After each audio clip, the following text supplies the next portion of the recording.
Thank you for listening to Comics for Fun and Profit. This is episode 461 for comic releases for August 22nd. And with me today is Eric from Cowabunga Comics. Say hi, Eric.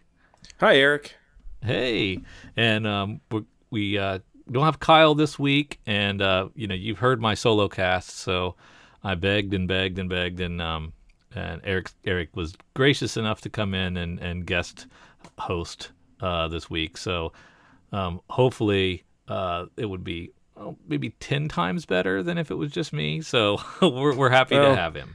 Let's be honest. I did more of the begging than you did. Let's see what's going on this week.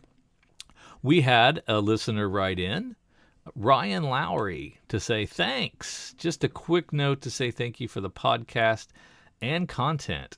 It is definitely one of my favorites, and I appreciate the fact that you guys stay so positive with your feedback and reviews. Keep up the good work. Now, I hope that's sincere, because last week I was less than positive about something, and I can't remember what it was. And then I've also was harsh on Fiona for the long hiatus on Saga. So I have been harsh recently, but yeah, for the most part, we talk about the comics we like and are positive about it. So I hope that's a sincere thing. It seemed like it. I think being harsh and being critical are two different things.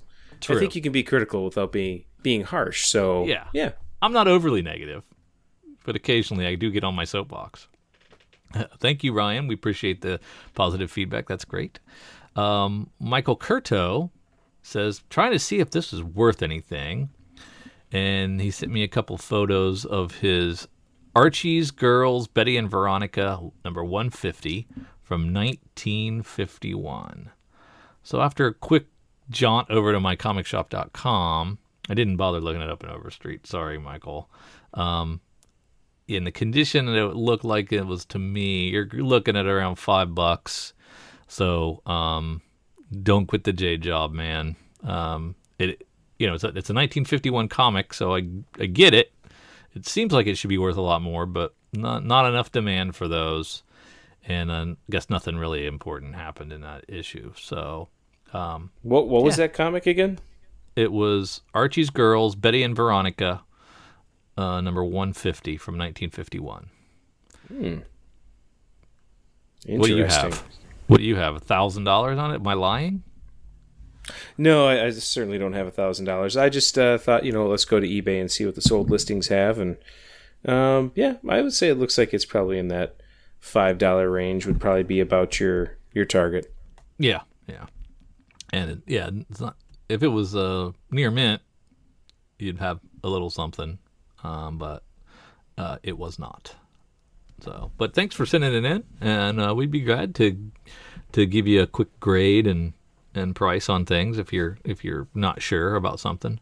So yeah, we appreciate that, Michael. Thank you. We have some really cool news from Aftershock too. Aftershock is going to make all their number ones from here on out returnable. Now, I'd love to get your perspective on this, Eric. What does that mean for you as a retailer?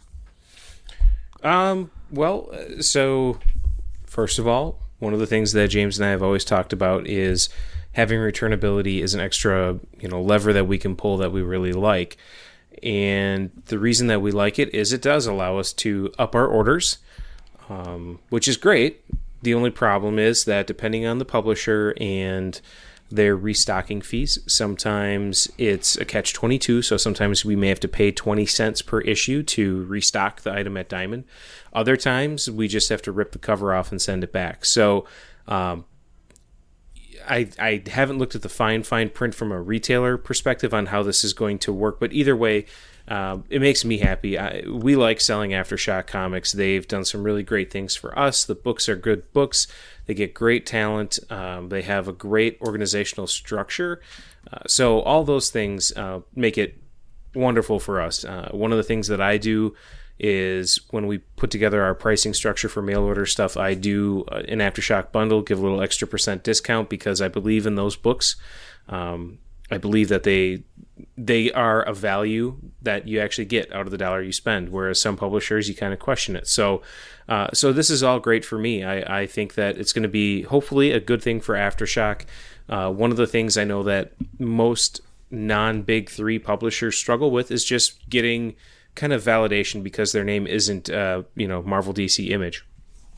So if this is a way that they can get a few extra books on the shelves, maybe some people will order titles in that they wouldn't normally get. I think this is great. Boom has done this over the past, maybe the past year. They've had a program where select items have been 100% returnable if you meet a certain criteria. So you have to be in good standing with Boom and do a couple other things, but again, it gives you that extra ability to say, well, you know what, let's try this first issue. And it has led to some additional sales, and I think Boom's numbers have been going up little bit by little bit. So I think it's a great thing.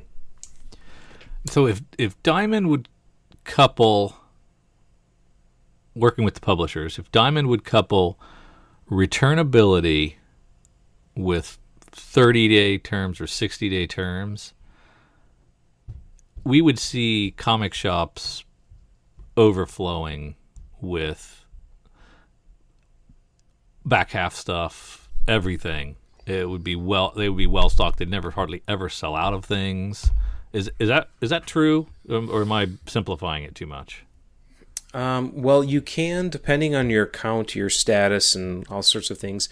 There are ways to get terms with Diamond. It's not the easiest thing in the world, and you can only restructure your account every 6 months or something like that. I think it's more on the publishers than Diamond. And I say that because, Diamond sets their orders from the publisher. We obviously give our orders to Diamond. So really it's the publisher that sets the tone for how everything is going to work. I understand from a publisher standpoint where they don't want to get back to where things were in the 40s, 50s, where they were pulping, 2/3 of the books they printed. That's not a win for really anyone. I'm not opposed to certain structure where if you order, over X amount, or based on your discount tier or something like that, you order over X amount, and say you order over 10 copies of a new number one from a back half publisher, a smaller publisher, 50% of them are returnable. I could get behind a program like that. It would need to be a little bit more thought out than what I just said. That way it gives the publisher a little protection. The actual retailer has some skin in the game, but the publisher is also giving the retailer that flexibility to reach for those couple extra copies and maybe try and hook that extra couple readers. It's definitely something that's always talked about when there's retailer and publisher interaction and discussion at a grand scale. I don't know necessarily one-on-one how often it gets talked about. I know when James and I have the opportunity to talk to publishers one-on-one, returnability is not something that usually shows up. We're more interested in just being able to create a relationship so that, we've done this a couple of times. If a product is out at Diamond, we'll have connections that we can reach out to the publisher and say, hey, Diamond's out of this. I have one person looking for it. Do you have any at your office or in your warehouse? And many times they'll come back and say, yeah, I've got a couple copies. I'll send one over to you. So that's really where we're at. And, that's fine. But I think all in all, if there were some sort of returnability more generally across the line, yes, you would probably see more books at the comic shop. But again, there is a catch to some of this. A small store would be wise to not go hog heavy on returnability because you still have to pay UPS or FedEx to get the books from Diamond to you. True. You still have to pay to ship all those ripped covers back if that's how they're doing it. Sometimes they ask, like I said, for the full book back, and then there's a restocking fee on top of it. So you got to be careful because if you get too deep into it, you could end up paying more than what you would be paying just to have the book sit on the shelf. Yeah, that's my speech. But yeah, I think a little bit of returnability in some facet or fashion is never a bad thing as long as it's not abused. Okay. I have oversimplified it then.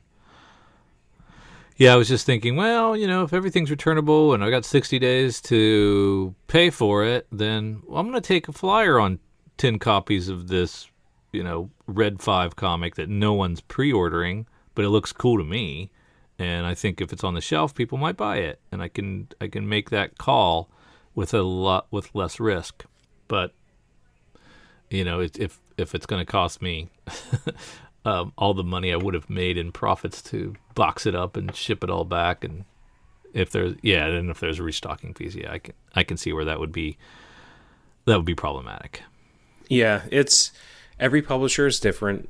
So for Boom, they just ask that they send you like an invoice, or it looks like an invoice that says, please destroy these.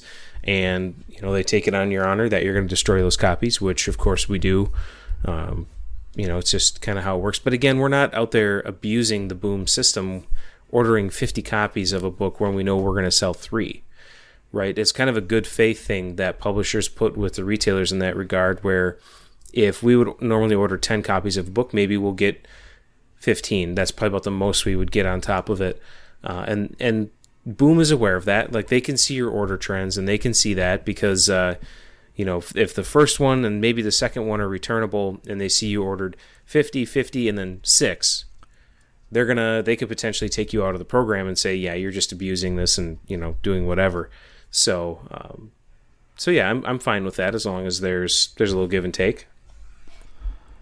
Yeah. Okay. Well, again, I got it wrong, so I'm glad. I'm glad you're here. I wouldn't say you got it wrong. There's just a lot of variables in it, and I think that part of that is because you've got Diamond as the middleman. Yeah. Right. We're not ordering direct from the publisher. Man, that would be a challenge too, though. I mean, oh yeah. After you get by, the big 2 and maybe some of the higher mid tiers, then there's so many publishers that have 2 books, and you'd have to negotiate with all of them and deal with all those invoicing and orders, and that'd be a hassle. Nobody wants that. Hey, we got some scuttlebutt that John Byrne is being wooed back to Marvel to write an X-Men book, perhaps called X-Men Elsewhen.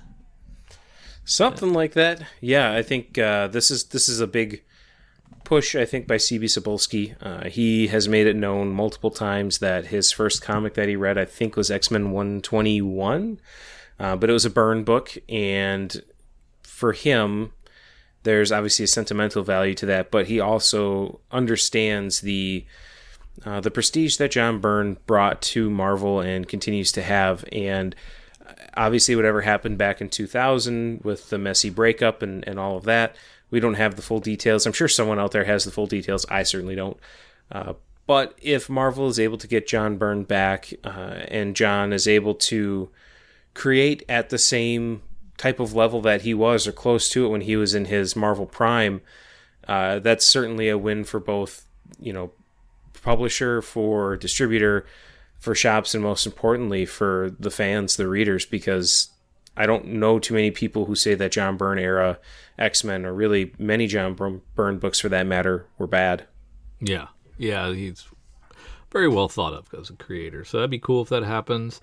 And it's nice to see old masters come back and be able to get on a book again. And just don't do 50 books, John. Just focus on one.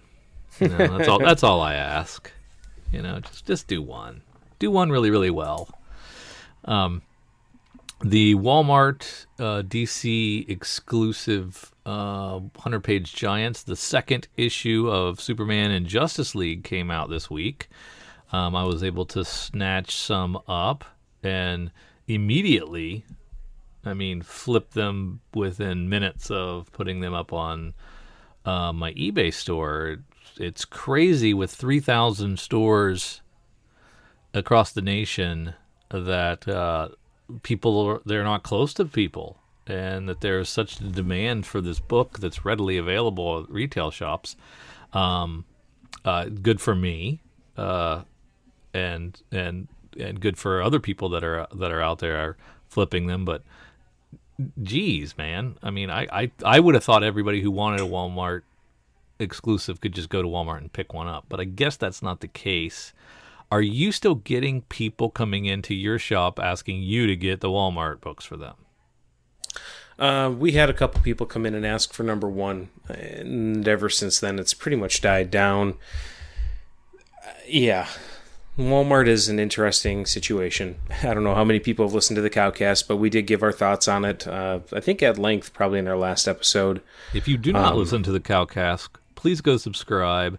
There are 42 episodes. Each one is really good and well worth listening to, especially if you want any kind of a glimpse behind the business side of comics, legit business side, and not two dorks who sell stuff on eBay.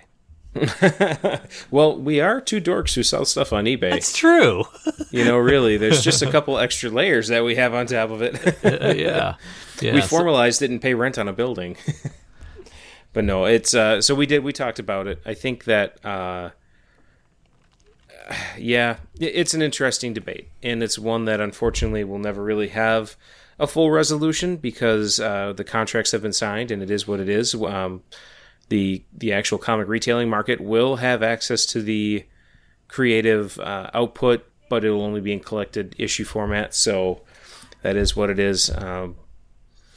I think it's a little bit of a shame, but I do appreciate the fact that DC is trying to reach out to a new audience. I do think that's a great thing to have happening. Not necessarily sure if this was the perfect way, but knowing Walmart the way Walmart is, they're not going to enter into an agreement if they don't get an upper hand somewhere. Yeah. And they are also very good at using their size to kind of throw their weight around from things. I know we've heard people complain about they didn't even observe street date. Well, they don't do that with any of their products, any of their collectible products. So, for example, Pokemon. We sell Pokemon cards. We do Pokemon pre-releases, and we are held to a specific street date. We get the product in a certain amount of days ahead of that pre-release so that we can get it entered into our system and have it all prepped and ready to go. Walmart is supposed to be held to that same street date.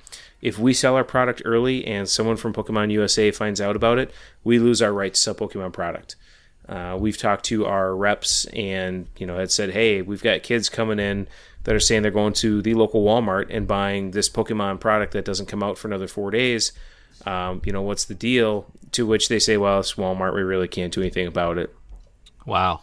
So, Walmart has that advantage and that edge where they have a size and a scale that I don't know if too many brick and mortar stores can battle. Target maybe, but so you kind of is what it is at this point. We just kind of move on. Yeah, I mean, I like the idea of comics all over the place. I like the idea of the Dollar General contract with Alterna. If that ever happens and they put their line in Dollar General's, I think that's cool. They're not doing anything exclusive. They're just putting the same stuff that you can get in a comic shop there, which I think is better. Just to have the same product that you get in a comic shop all over the place, I think is kind of cool. Probably not for you, but I would much rather have that because we already have the captive audience. The people that come here on Wednesdays are going to come here on Wednesdays, and if you put the product in a different store and it's the same exact product, it would be different if Dollar General said, hey, we signed up with Diamond and we're going to offer the entire line of Marvel, DC, Image, and Dark Horse books. Yeah, that I would have a problem with because that could be a little and I wouldn't really have too much of a problem with that either because it wouldn't be any different than you moving to the next town over and opening up a comic shop. So really that one I wouldn't have as much. But Barnes and Noble did that. They did, but they had it under a completely different structure. They had $1 more on their cover price. They had returnability, and I want to say they were a week delay on books. So if we had a book that shipped on the 1st of the month, for them it went on sale on the 8th of the month. There was some sort of with DC. There was some sort of an advantage that the comic shop had to try and maintain their audience, with Barnes and Noble gaining an extra audience. Yeah. So I guess I want comics everywhere. I want them. I want the spinner rack back. Dang it. But I don't want an exclusive Walking Dead that I can only get at Target. I don't want to have to go to Menards to get the new Skyward because they have an exclusive deal. I mean, I don't want that kind of stuff where you got to chase stuff down, and if I can't get them from one stop, then I just want to see more it get into more people's hands. That's why I like the ubiquitousness of libraries. There's 130,000 libraries across the country, with all of them have some size of a graphic novel section now, and so that's accessibility for the next generation of comic readers. Yeah. And so that's what I'm looking for, as far as, because I think we're all getting older and dying, and there's less and less new people coming in. Although you see plenty of young comic readers and up there in Economawalk, but I think by and large from the industry, what we're seeing and hearing is it's an aging market. Yeah, and it's interesting because I don't know. There are aging aspects of it, but there's also a youth infusion, and I think part of it too is just a replacement. I think that as some people age out, sell their collections, there seems to be another person right behind them kind of coming in. Now, what we have to figure out is how do we get 2, 3, or 4 people to replace the one? Yeah. That's the struggle that I think we're trying to find the best way to fix. And if Walmart is a gateway, that's great. I'm down with that. I agree with you. I think, Walmart, Target, having all these national chains, having these exclusive things, I think that starts to fracture to the point where it's like, no. Yeah. And then instead of saying, well, I'm going to pick up 8 or 10 books from multiple publishers, you're just saying, I'm just going to get the Marvel books, I'll go to Menards. Oh, I'm just going to get DC, I'll go to Walmart. And that's where I think you actually hurt your own industry. Yeah. Yes, that's the problem. If I had to go to McDonald's to get the hamburger and Wendy's to get fries and Burger King to get a soda, I would be pissed. Yeah, and here's a public plea to you, Drew. Since your Walmart seems to carry the DC Giants, my Walmarts around me don't, which, hey, I don't mind that. But if you do happen to catch an extra Batman 3 with the first Bendis Batman, I don't care what condition it's in, I'll buy that one off you. Okay. Just because I'm interested to see what his first Batman story is, and I don't want to be patient and wait. Well, it'll be on my eBay store, and that's a good transition to talk about Drew's Comic Shop on eBay. Is that the URL? Do I go to ebay.com/Drew's Comic Shop? No, it's unfortunately, this is like I set up my eBay account a long time ago to buy stuff, and it is /Drew102E. So it's got my name in it, but it doesn't say anything about comics.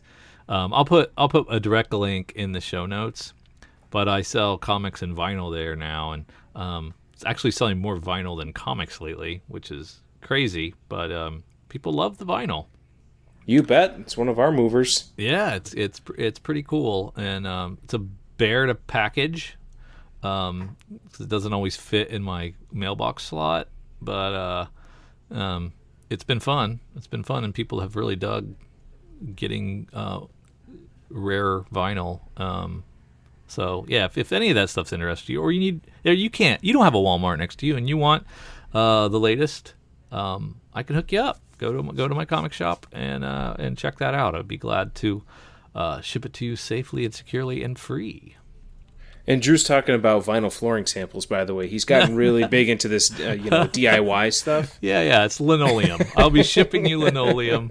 Those rolls, they don't fit into the post office box very well.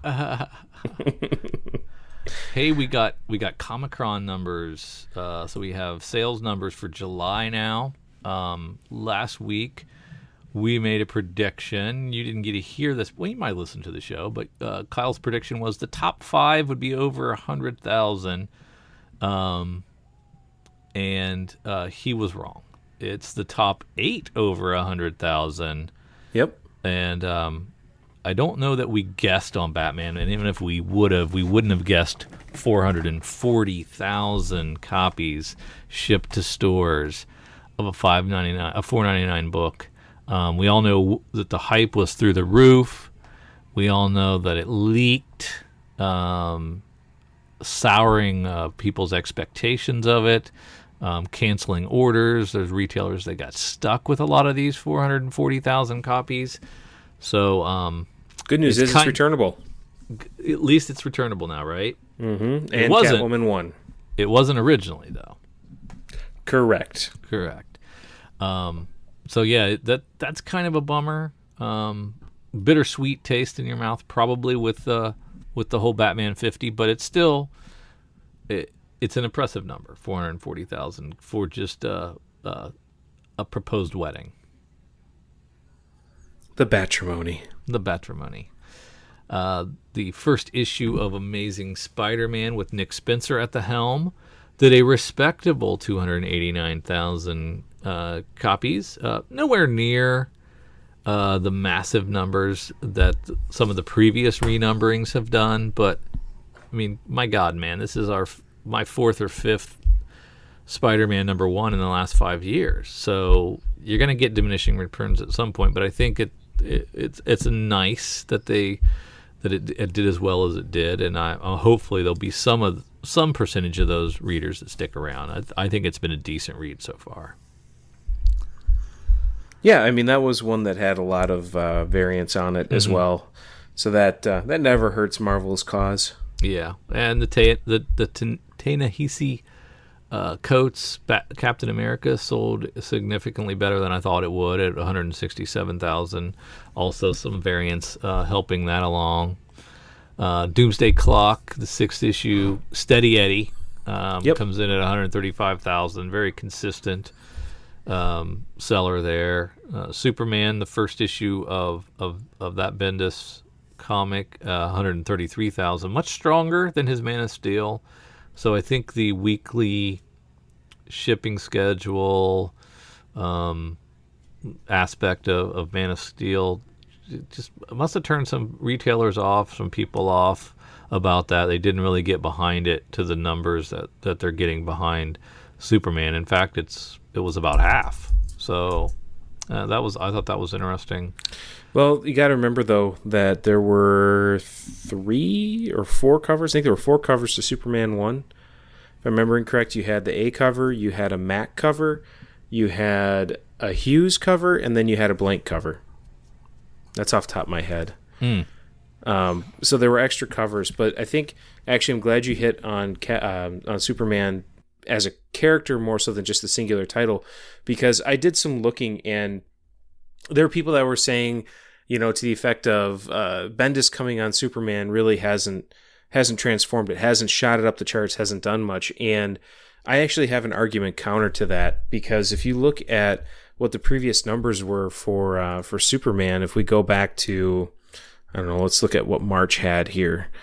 Do a search for Superman. Superman selling 43,800 copies. So 43,800 copies twice a month puts you, let's just round up and say 90,000 copies. So you're selling 90,000 copies of one title. Now you talk about Bendis, and he did a weekly for 6 weeks that sold an average of, let's just, again, round numbers, make things easy, 65,000 copies. So you sell 65,000 copies on average across 6 weeks. You're still doing a lot better than 90,000 in a month. True. Right. And then you look at the lead off of Superman 1, you're at 133,000, and down below it a little bit, Action 1001, you're at 80,000. You know what? If you're going to double the numbers, I think it's a win. Yeah. Especially because these books are twice a month. Yeah. So we're going to see some drop off. We're going to see, the 4 covers are going to go away and probably lead to 2, maybe 3, depending on what the call for the artist is. But you're going to see a dip, but I still say that you've taken your premier, your probably number 1 from a creative and historical standpoint superhero, and you doubled you doubled your sales. Any company that doubles its sales, I think, would say that we've done good. So no, I'm not saying it's people to say that. I'm not saying it's a failure. I'm not saying you did, but I've heard a lot of other people that have made comments about, well, Bendis hasn't really moved the needle, and I would beg to differ. I would say that doubling Superman, a character who, myself personally, I find traditionally to be a little boring because it's just too much Boy Scouty for me. I just there's not enough of something. I don't know what, but I've read every issue that Bendis has put out, and I've been enjoying it. And I'm actually, for the first time in my life, I have Superman on my pull list. Yeah. Well, I was a big fan of the Tomasi Gleason run, but yeah, I see your point. And by issue 6, if it's in the 60s and 70s instead of 30s and 40s for action and Superman, that'd be great. That'd be great. So that would definitely be a win.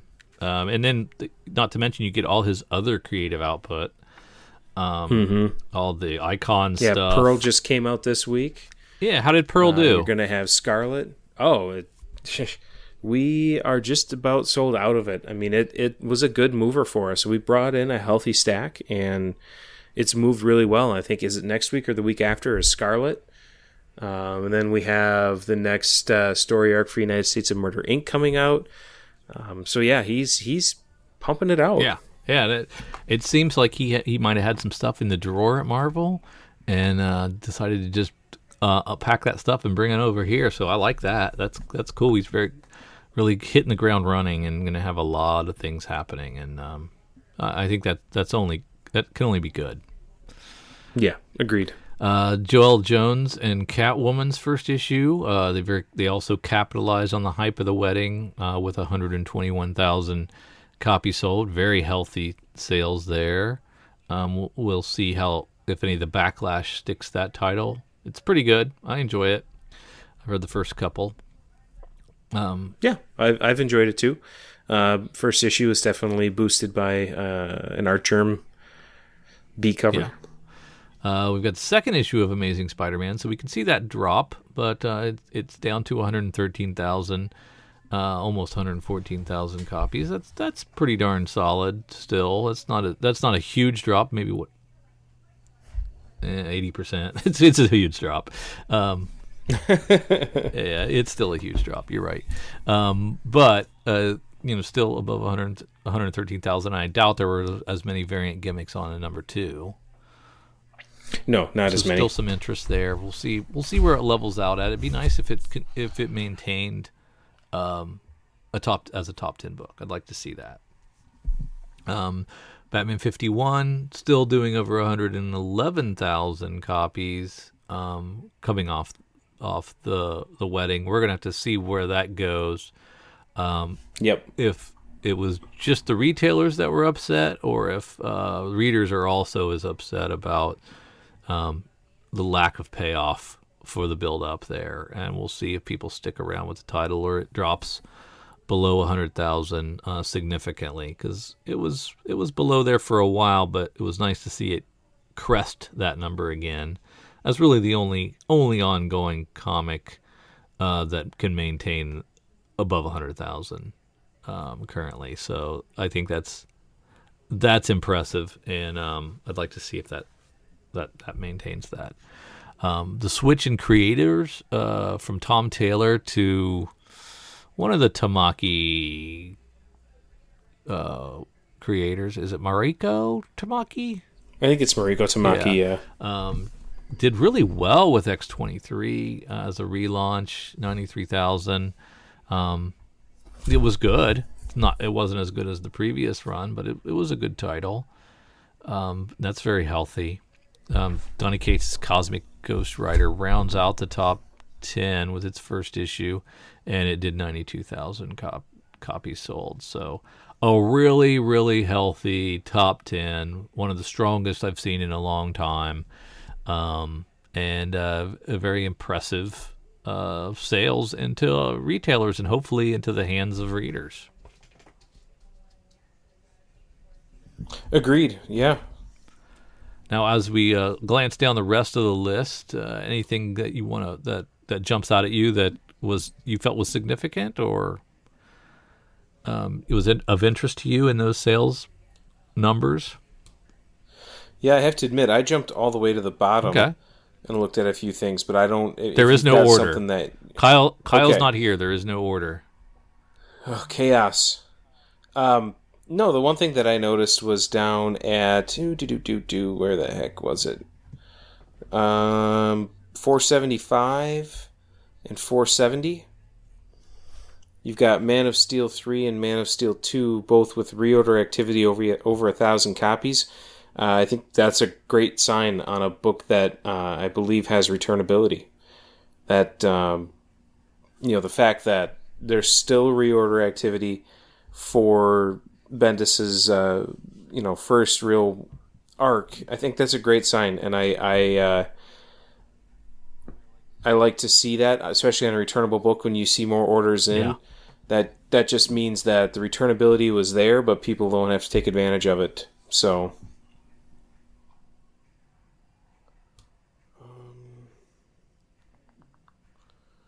trying to see what else. I lost my little sorter button.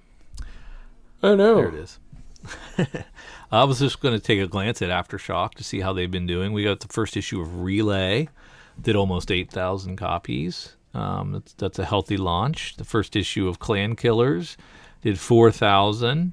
Let's see, we have the second issue of Lost City Explorers, dipped below 3,000, unfortunately. Walk Through Hell, which I'm really enjoying, its third issue, did almost 7,000, so it's maintaining a pretty good number for them. So they've got some good solid hits for a company that has much lower overhead. Yeah, no, I think you're dead on with that.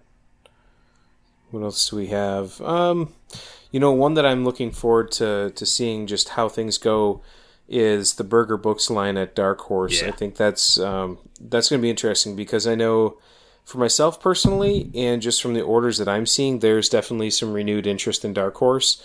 And then also in this current month's previews, looking through the Vertigo books, it looks like we're trying to rekindle a little bit of that old Vertigo magic that seems pretty interesting. So I think those two smaller imprints on bigger publishers, I'm anxious to see how the numbers start to shake out for them.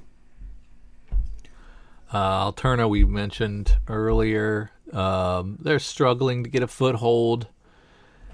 Are you still reading the full Alterna line? I'm still buying the entire Alterna line from you, and it's just stacked up. I've leafed through some of them, but I'm not current on the line at all, and so I'm supporting them with my dollars, but not with my eyeballs, I guess, yet. It just stacked up. I'm so far behind, and I've never got around to reading them yet. So I'm finishing, all the miniseries and all the runs, and I'm going to read it. Came out on a Wednesday. I still haven't read that yet, but I was looking forward to reading that one. Tinseltown I was looking forward to. I just haven't made time for it yet. So, yeah, they're stacked up there. I probably get a short box of Alterna at this point, but I have not read any of them completely through. I've probably sampled a couple of the number ones, but I haven't finished any of them. Okay. What do you think? Subpar? I've tried to sample each of the titles that have come in just to take a peek through, and for me, I love the price point. Yep. I love the newsprint. I love what they're going for. I just either I'm into the art or I'm into the story. The two never meet. Yeah, I can see that. So,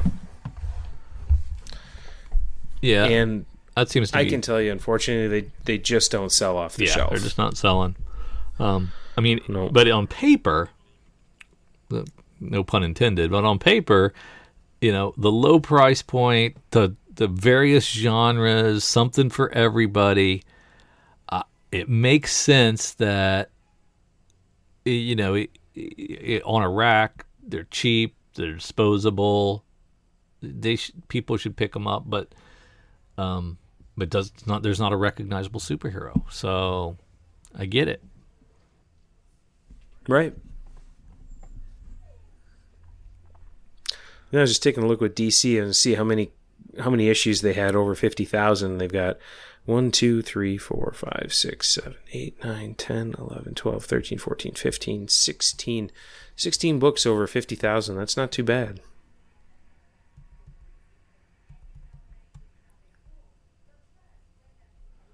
Who was that? Which one was that? That was DC. DC. 1, 2, Yeah. 3.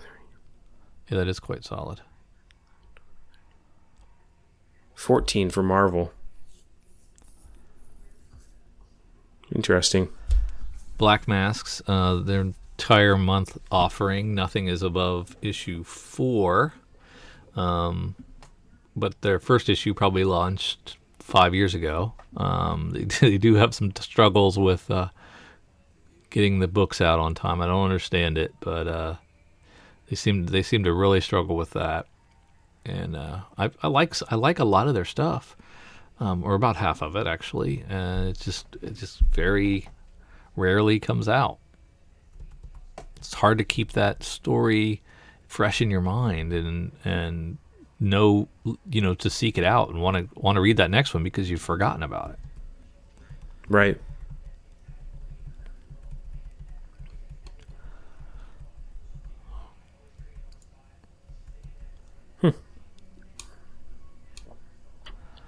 You got anything else on the numbers for single issues? I was looking at Boom. Boom's most of it's under 3,000. Struggling a little bit. Dark Horse, some of their licensed properties seems to do pretty well. Black Hammer stuff's doing okay, above 10. They need a hit. That publisher needs a big hit, and I don't know if Black Hammer's enough. And you don't see a lot of Hellboy stuff coming out anymore, so really disappointed in the way Resident Alien went out. This was the issue 4, and so the final issue of that mini-series. There'll be one more mini-series. From the way I read the back matter, there might be a final mini-series, and that they're going to put this on the shelf and we won't see it again, which is really disappointing. But I can't blame the creator selling 1,700 copies that he doesn't want to, continue it indefinitely. So yeah, it sure was great. It's going to be a great omnibus when it's all collected, or hardcover of some sort with the 4 or 5 4-issue miniseries all together. That'll be great. I'll definitely want to look into that. But yeah, it's kind of a bummer when stuff doesn't sell to anybody else that you really love. And I experienced that more than most people, I think. The things that I love just do not click with anybody else. But yeah, that's about it. Nothing else really. There's a lot of number ones that do what number ones do, and we'll just have to keep our eye out for what it does down the road. Yeah, I mean, I think Dark Horse, I think there's a chance there. Once they get a few more titles going, for the Burger Books, I'm going to be putting together a Burger Books bundle. It's a good idea. Just because I want to help push that. I think that, obviously under Karen Berger's watch with Vertigo, we had some just amazing books come out. You had Preacher, you had Why the Last Man. All-time greats. Sandman. Yeah. Right.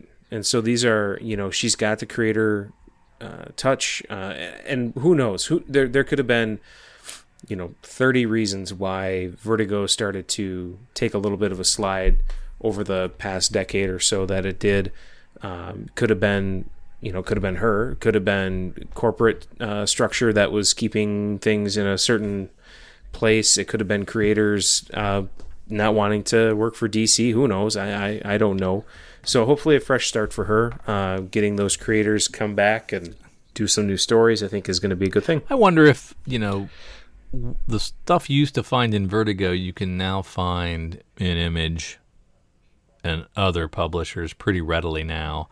The same tone and genre and style is now represented really well at Image especially. And so there's they don't really corner the market on that niche anymore. And, I think that probably has something to do with it as well, and a lot of those creators that might have been at a Vertigo now are taking their stuff elsewhere. Quite possible. Yep. Which you may have alluded to. Let me allude to our C4FAP cover B Cowabunga bundle. Well, you cowabungled that one. I did do that. These are all cover Bs. There's 4 of them. The Blackbird #1 with a cover B by Fiona Staples. Errand Boys #1 with a cover B by Eric Larson. Exorcisters #1 with a cover B by Pia Guerra. And Juke Joint #1 with a cover B by somebody named Hawthorne, but I'm really psyched about the book, so that's why that made it into the bundle. All 4 of these, we're getting a massive 50% discount from the folks at Cowabunga Comics. You can also get the cover A's, and that discount's probably around 40%. But this is the cool one because it's a Comics for Fun and Profit bundle that is spec heavy with the right creators on the right books. And you can only get this bundle through Cowabunga Comics. And the best way to, well, just call up Eric right now. He's here. Just call him up. He'll take care of you. Yeah, I got nothing else going on. Or you can email him, Eric with a C at cowabungacomicwithak.com, and send him an email and say, hook me up with this FOC, hook me up with I want to get on your order list, or hook me up with the bundle. Any of those things, he'll take care of you. Or anything else you need from an LCS, he'll take care of you. Is there another better way to get a hold of you, Eric, that I did not mention? No, I'd say email is probably the best way. You can also go to our Facebook page, which is facebook.com/Incredicow, INCREDICOW. And you can shoot a message over to us. Chances are James will probably see that before I do, but he will pass the message on to me right away, and I will follow up with you however I need to, whether it's email or through Facebook. But yeah, email is probably the best way. I do send out a weekly FOC list. I try to get it out on Friday evenings because the list is finalized Friday at noon. It's usually pretty solid around Wednesday, Thursday, but I just tend to wait till it's finalized to make life easier on me most weeks. But I get it out to you Friday. You've got till roughly noon on Monday or till I come a-calling to see if you are placing an FOC order or not. And then we send out a monthly order form, and those are usually due back the last Wednesday of the month, second to last Wednesday, depending on how the ordering system works through Diamond and what they've got for days of or how many release weeks there are. So, that's the system. And it's a good one. And it costs me lots of money, but I get lots of comics out of it, so it's really cool. And it could cost you lots of more. It could cost lots of more.